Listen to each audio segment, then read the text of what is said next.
Hello once again, ladies and gentlemen, and today we announce the second place winner for my inaugural Arcade Ace in a Day competition. My name's TX141, also known as Paul, and I apologise for the lateness of this video. As most of you are probably aware, I've been suffering from a cold and it has compromised my voice for a good portion of half a week. Yet we digress. So before we look into who won 500 Golden Eagles, let us once again go over the judgment criteria for those who are uninitiated. Criterion 1. I was looking for a player who knew the limitations and strengths of their aircraft. For example, if you are flying a Focke-Wulf 190A1, I would expect you to utilise both the higher roll rate and the deadly low altitude performance of the aircraft to full effect, rather than trying to continually turn fight against opponents such as say a Spitfire Mark IIB who can outturn you in most regards. Criterion number 2. A player who always aims to be in control of the situation where permitted, i.e. avoiding being bounced from above by always looking around and checking their surroundings, and also keeping an eye on the changing situation on the battlefield, making the most opportunities where opponents are exposed or daisy chains of opponents line up chasing down a single friendly aircraft. And Criterion 3. A player who is not trying to show off, but instead playing as they normally would. Just remember, ladies and gentlemen, this competition was about getting 5 kills or more without being shot down in a single game. I was not interested in the number of kills after the 5, nor was I interested in the number of assists or Hercules medals. I just wanted to see how well you would execute your targets and the efficiency with which you would both fly your aircraft and play as a whole. And so, ladies and gentlemen, coming in second place for 500 Golden Eagles, we have Dave Schilling in his Spitfire Mark 5B Trop. Now Dave is going to show us a gameplay here which pretty much encompasses at least 2 of the judgment criteria completely, and the third to roughly 90%. And this gameplay really goes in parallel with the one that will be showcased tomorrow for first place, simply because Dave is going to point out just how well he understands the Spitfire Mark 5B's limitations and overall performance characteristics, will show us how to keep in control in the midst of a furball which gets even more intensified as the game goes on during this airfield domination game on the map Galileo, and to roughly 90% fulfillment show the overall execution of his targets in this plane is near perfect, although there are some sloppy moments which are either due to hit detection server side or perhaps just to a misjudgment in accuracy on occasion. Yet this is open to interpretation, but it does lead to some overall restraints in the course of the game. Nonetheless, with our brief synopsis out of the way, let us get straight into the thick of it. Dave opts very early on to dive down to lower altitudes, simply because I believe Dave went for the idea that this would be a game whereby he decided to defend the airfield, or more notably Airfield A. And straight away diving down on an enemy DB7, he manages to secure a smattering of hits, yet nothing to cause any critical or notable damage. At which point at 460 km an hour he brakes around very sharply and makes use of the fact that the Spitfire Mark 5B, following on from its flight model update of patch 1.43, is quite a brilliant turn fighter, which, as I also noted in my previous review of this aircraft, can double up as an energy fighter when needs be, although the roll rate is rather dire at very high speed. Fortunately, that Messerschmitt 19 F4 decided to fly right into the flight path of Dave's 20mm cannons in the wings to allow him to secure his first kill. And so Dave has already shown the opportunism which, when combined with the overall energetic performance of the Spitfire Mark V, allows him to grab kills very quickly and efficiently. Looking for the next target, Dave goes to pick off an enemy Yak 3 which is swiftly taken down into the deep blue sea, and decides just to fly away and gradually reconsolidate a small portion of altitude and a bit of speed. For those who are interested, as of patch 1.43, the Spitfire Mark 5B has received a notable increase in its performance in terms of its engine and climb rate, meaning that the plane now works a little bit better down at altitudes below 1,500 metres, a deficit which I noted in my review as of patch 1.35. Showing off a little bit here on a friendly plane that's crashed into the ground over the airfield, Dave soon realises that there's enough time for Japery later, and begins to climb, looking behind to keep a track of any enemy planes which may come into the airfield in the near future. And we can see here at roughly 300 km an hour, Dave makes a very tight and very quick turn, highlighting that he knows just how powerful the turn and burn style of play the Spitfire Mark V can accommodate, and at the same time it allows him to engage its P-47 Thunderbolt, swiftly knocking it out for his second kill. At this point Dave decides to weave slightly. Now whether this is simply because of the flak, or in case he fears that he's got an enemy on his tail, we're not sure. However, it is a good sign of things to come, and a very sharp turn on both the rudder and the ailerons at this point means that he can come around and try to engage a second target in the form of a PE2, taking it out for his third kill. The armament of the Spitfire, for those who are uninitiated, is a combination of 4 7.7mm machine guns and 2 20mm Mark II Hispano cannons, with all the armament being located in the wings. As Dave breaks out to take a shot on another enemy plane, a Yak-9T, he doesn't quite make the shots count here, but manages to get on the back of the Yak-9T quite closely and continues to pour the fire in. However, with his cannon fire exhausted, Dave decides to break away, simply because he knows unless he's got the cannons active, it's going to be very hard to score some critical hits, even with the vast array of machine gun fire that can come out of those wing-mounted 7.7s.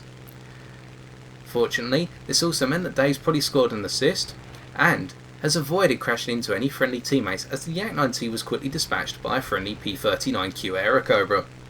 And so we once again go back to this recon situation. Dave is flying along, building up speed to roughly 370 km an hour towards 400 in reality, and building up a small portion of altitude. Yet Dave's emphasis here is on reconsolidating level speed rather than trying to put a small altitude advantage into his hands. He drops the landing gear here in a potential landing, although quickly notices the enemy planes in the midst of a furball of friendly fighters. And so this is very good awareness from Dave, simply because he's keeping an eye on the changing situation, and unfortunately he just cannot make the shots count on this Fokker 490 A4, despite getting a very close pass. Additionally here, as the A4 manages to break away and gain distance, I believe Dave exhausts the rest of his cannon ammunition, and this is one of the criticisms I have of this gameplay. Dodging out the way of an incoming enemy Aerocobra and then weaving out the way of an enemy King Cobra, Dave is now going to break around at roughly 300 km an hour using the sharp turn circle of the Spitfire Mark 5B and get onto the back of an enemy King Cobra. Having finally exhausted all of his 20mm cannon rounds, he only had about, I'd say, 20 left, he sets the King Cobra on fire. And, whilst it's being ripped apart by the flames and a friendly fighter chasing it, he decides to instantly reload and opts for this I-16. Taking out the P-63A King Cobra following the fire to achieve kill number 4, and doing significant damage to the I-16, then breaking around on the KI-49-2B. Now here Dave goes into pretty much a rip everything apart mode, attacking anything coming over the airfield, dispatching the KI-49 very efficiently, achieving an assist on the P-63A which he puts a critical into, and making sure to stay well out of the way whilst putting as much damage into his opponents where appropriate. Looking for the next target, Dave again opts to go after the I-16, the target which comes right in front of his line of fire, yet he just cannot get the shots onto target here. Although soon the I-16 goes into the ground for Dave to achieve another assist. Breaking around, he sees the Aerocobra coming quite close but manages to stay well out of the way, and breaks up and over, simply because the furball's getting very thick and there's an enemy plane that's trying to break away from the midst of it. I believe it's an Aerocobra, and Dave continues pursuit. Whilst he hasn't always got the top speed, and actually it's a Messerschmitt 109 by the looks of things, 109E, ML1, sorry. Whilst he hasn't got the speed, he's able to ward the ML1 off, and fires at just too large a range in order to get the hits to count. Going by the lack of overall damage at distance, I would say Dave's got his cannons and his machine guns set to a gun convergence of roughly 300 to 400 metres here, and as a result that is why the shots are not always going in at that extended range of 0.5 to 0.6 kilometres. This again is one of the criticisms I have of this game, that Dave for the most part is hitting his targets with precision and overall effective accuracy, yet is sometimes firing from too far away to do the damage.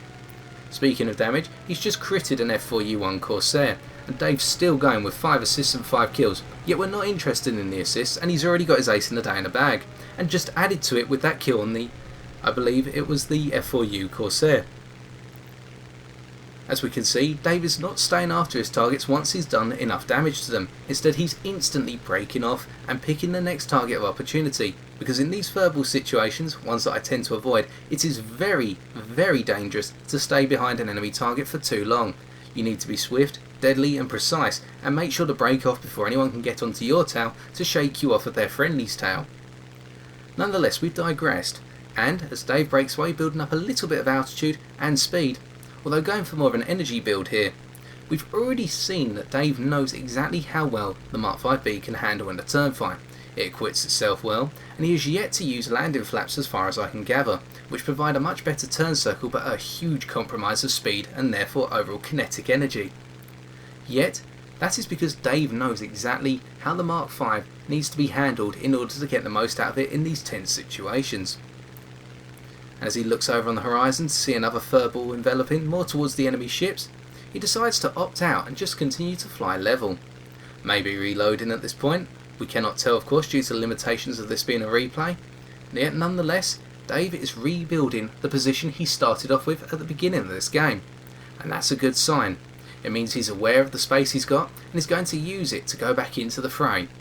With a furball enveloping closer towards airfield A, and I believe he's now looking for the next target, whilst trying to essentially force an enemy target to come out towards the airfield rather than engage the enemy planes when they're closer to their own spawn. A tactic which is very good if you're not feeling too confident with dealing with furballs initially. Try to lure one or two fighters back towards friendly territory and then cause the engagement to start. And as we can see here, Dave's friendlies have been able to lure an enemy fighter over towards the airfield, which has captured A. Yet, Dave has got some work to do before considering a recapture. Going head to head with the King Cobra here and breaking out to the side well before the King Cobra can bring its cannon onto shot, i.e. the 37mm autocannon, Dave then tries to line up a couple of shots on an enemy fighter. It's a Focke-Wulf 190 A series, an A1, and at 0.3 kilometers he gains a couple of hits but just doesn't do any damage, exhausting all the cannon rounds that his plane can carry, which is only 60 per gun, and that is one of the limitations of the Mark 5B.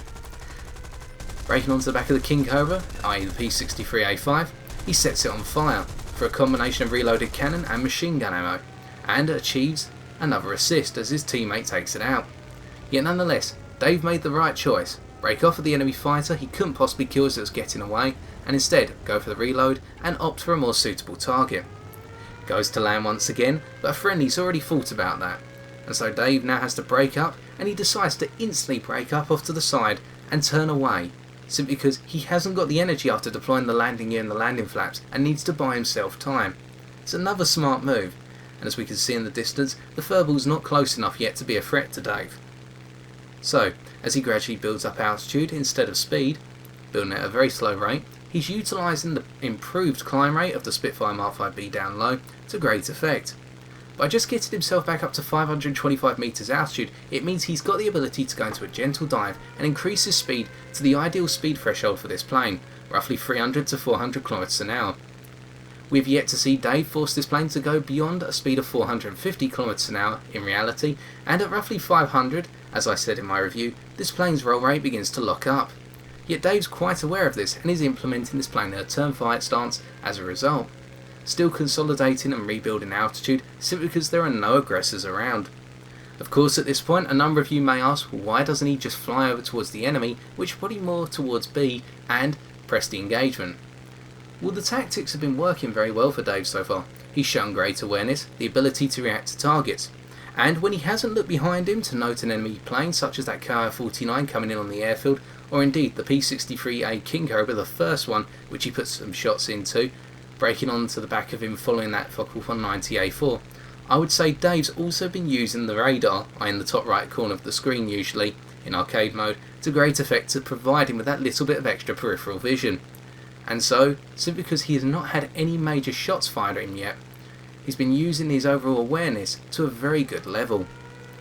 He sees an enemy target going in for the landing.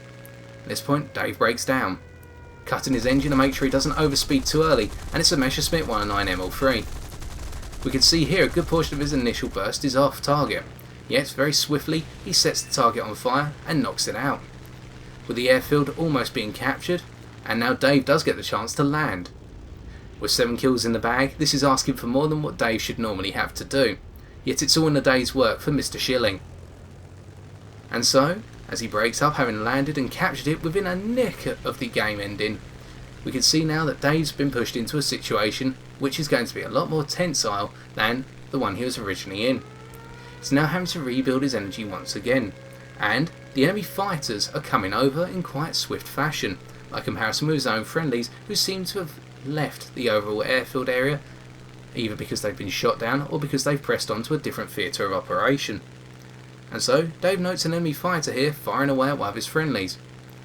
We cannot ascertain the identity of this plane yet they have broken up after one of Dave's friendlies, at which point they've decided to come down to a head-to-head, and so Dave performs a gentle snap roll without the rudder, yet it was not needed, and he swiftly gets onto the back of the IL-2, having been lured away by a friendly fighter of Dave's, and achieves his 8th kill.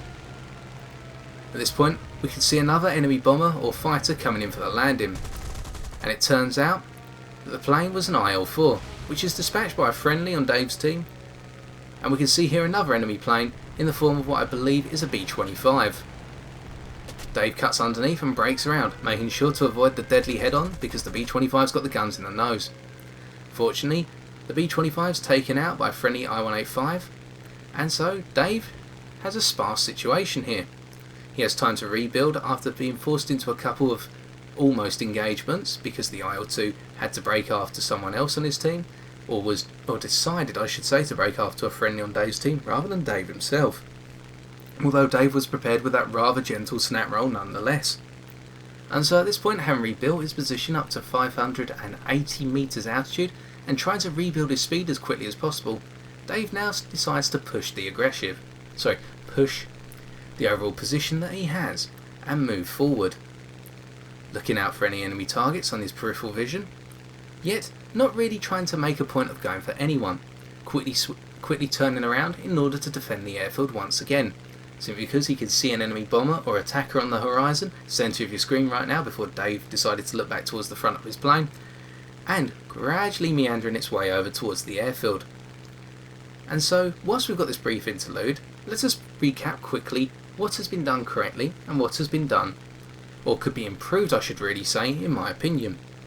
So far, Dave has used the Mark 5B in a turn fighter role and at a moderate speed capacity, which is exactly how the plane plays out in War Thunder as I found in my review for arcade mode.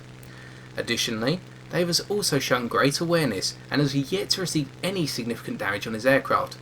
Of course, we offset this by noting it was in the midst of a furball, and the enemies, as well as Dave and his friendlies, would have been going for every individual target that crossed their path, so Dave could have been lucky. And now Dave comes under pressure. It's a Messerschmitt 109 and he goes into a gentle snap roll, cutting tight, and fortunately, due to the server side overall ping situation, what may look like a ram in this replay was not. And very quickly, this enemy Messerschmitt 109 is taken out by Dave for his 9th kill, electing a very tight overall snap roll to begin with, which did not use the rudder and therefore compromised the energy of his plane to dodge the incoming burst from the F2. At which point a sharp turn based both on the elevators, ailerons and the actual rudder meant that Dave could cut very sharply and force the F2 to overshoot, allowing him to dispatch the enemy fighter for his 9th kill. And that is a very clean and swift kill. At which point Dave continues to press for a little bit more altitude. He can see an enemy fighter behind him in the distance, yet it is being harassed by one of his friendlies. And to reiterate the point of what may look like a ram in that dogfight there, having reviewed the replay from the perspective of both Dave's aircraft and the F2's aircraft, it appears that either due to a server-side ping issue, that the F2 does clip through Dave's aircraft. Yet, from the F2 player's perspective, I've noticed that they were lagging quite significantly, and it may have given off this impression as a result. Yet, I do not know for certain. And here, Dave decides to brake down to a lower altitude for a little bit and switch off the engine. Now I have two postulations about why this is. Either Dave's trying to cool off the engine, or he's running low on fuel, especially now that the game time has encroached towards 18 minutes, which would be an indicator that Dave may have used the 20-minute fuel load for the Spitfire Mark 5B, which if so, he's going to need every drop of fuel left in order to make it through to the end of the game. In fact, he's just deployed his landing flaps and dropped his landing gear before bringing them back up to deal with an enemy fighter that's incoming, and so I would say that Dave is perhaps either overheating his engine, due to wep usage perhaps, or is running out of fuel, and as a result that's why he decided to cool himself down a little bit there and go for the potential landing. Nonetheless, the enemy F6F-3 Hellcat, which was encroaching on his airspace, has been taken out, and Dave breaks up underneath another enemy fighter, which I believe is an A6M Raisin, although I cannot discern which variant. However, Dave's got a more pressing issue, and that is a Messerschmitt 109 ML coming directly towards him. Once again, as the ML breaks down, it's an ML3, Dave uses the very gentle snap roll based solely on the elevator and the ailerons of this aircraft rather than using the rudder in order to dodge any incoming fire. And peppering away with his machine guns and cannons, he achieves a couple of hits here, but is firing well beyond his convergence range in my opinion, meaning that he cannot score a decent hit. Nonetheless, the damage is being done. Dave has now put a little bit more pressure on the ML in combination with his friendly teammate in a Spitfire F Mark 9 in order to try and put some more damage in. And very soon, the ML is critically hit by the friendly Spitfire, and Dave puts in the final killing shots for his double ace. A good collaboration, a 1-2 from him and the fellow Spitfire there, which means that all the enemy threats have been taken out, and as a result the game is now for Dave's team. Especially seeing as look at the bar at the top of your screen, Dave's team have only got 1 or 2 tickets left, and Dave rightly deserves a landing here to either refuel, rearm or re-equip the plane with a suited engine. Nonetheless, that's the game over, and I'm now going to flick up the score sheets very quickly before going into a post-game analysis and my final review.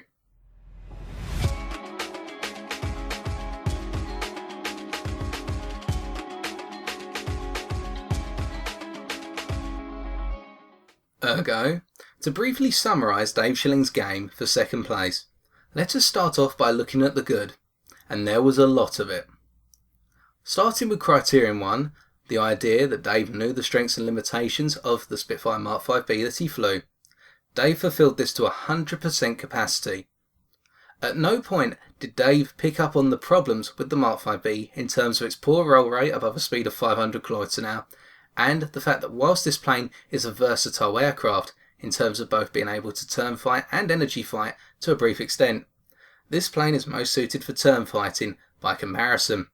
And over the furballs that ensued over Airfield A, Dave depicted to us just how deadly the Mark 5B is in a tight and tense furball, using the wing-mounted armament at close range and most likely with a gun convergence setting of 300 metres here, although I do not know for certain, to swiftly dispatch or deal damage into opponents whenever they walked into the line of his fire.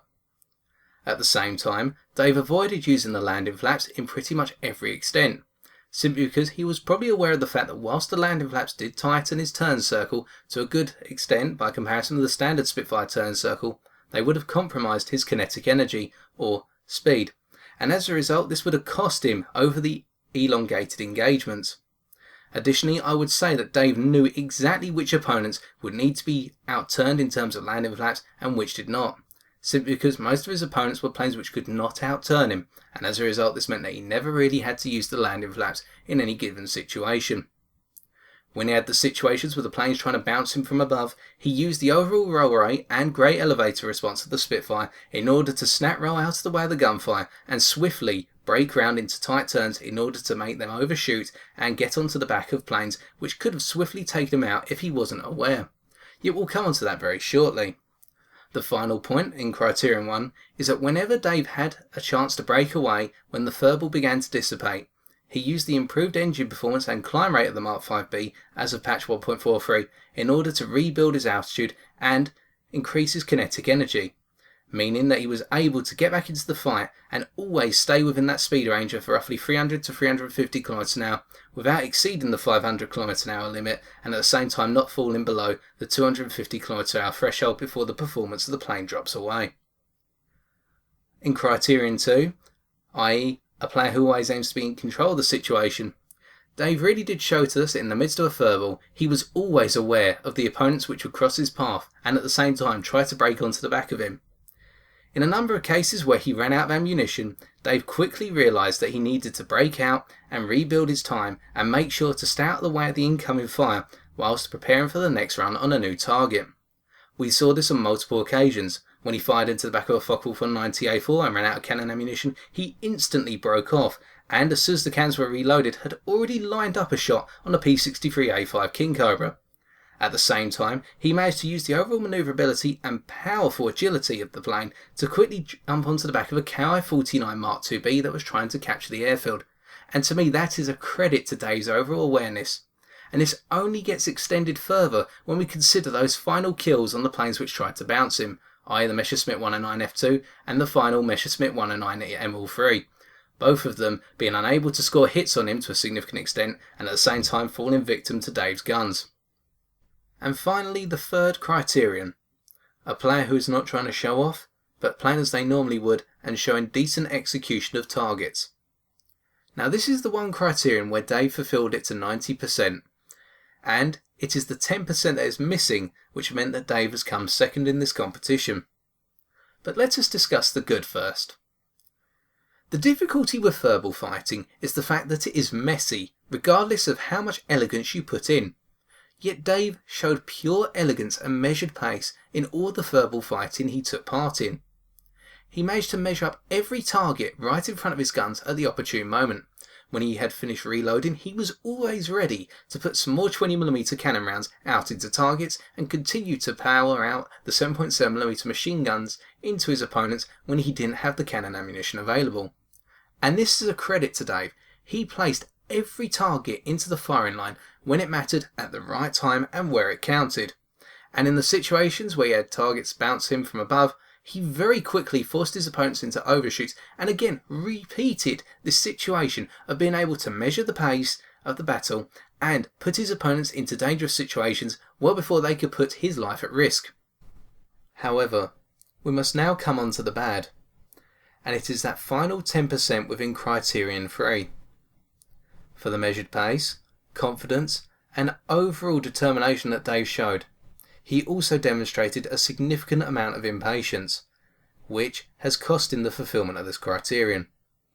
Most notably, the attempts he made on taking out the Focke-Wulf 190A4, the I-16 Type 27 and the pair of King Cobras.